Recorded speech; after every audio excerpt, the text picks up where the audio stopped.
அதிகாலை நேரத்திலேயே நடந்த அதிபயங்கரம்.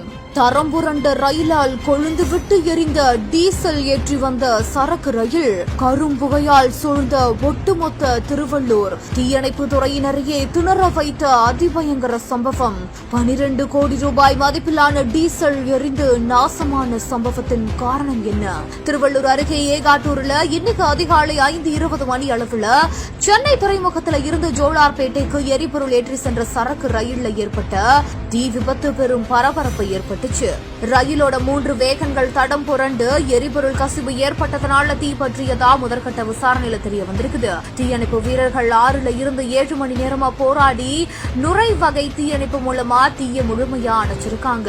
இதுவரைக்குமே 85% தீ கட்டுக்குள்ள கொண்டு வரப்பட்டதாகவும் அதுக்கப்புறமா முழுமையா அணைக்கப்பட்டதாகவும் தீயணைப்பு துறையினர் தெரிவிச்சிருக்காங்க. தீய முழுமையா அணைத்ததுக்கு அப்புறமாகவும் மறுபடியும் டீசல் கசிவு ஏற்பட்டு தீ எரிந்துட்டு வருதாமா. இது எரிபொருள் கசிவு மற்றும் எஞ்சிய பொருட்கள்னால ஏற்பட்டிருக்கலாம். 52 டேங்கர்கள்ல 14ல இருந்து 18 வரை தீயில சேதம் அடைஞ்சிருக்குதான். இதனால சுமார் 12 கோடி ரூபாய் மதிப்பிலான டீசலும் நாசமானதா மதிப்பிடப்படுது. இது மட்டும் இல்லாம ரயில் விபத்து ஏற்பட்ட அக்கம் பக்கத்து குடியிருப்பு வாசிகளும் இதனால பாதிப்படைஞ்சிருக்காங்க.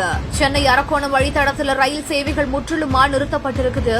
இதனால வந்தே பாரத், சதாப்தி விரைவு ரயில்கள் உள்ளிட்ட பல ரயில்கள் ரத்து செய்யப்பட்டிருக்குது. அதிகாலை நேரத்திலேயே நடந்த இந்த ஒரு அதிபயங்கர சம்பவம் தமிழ்நாட்டையே உலுக்கி எடுத்திருக்குது.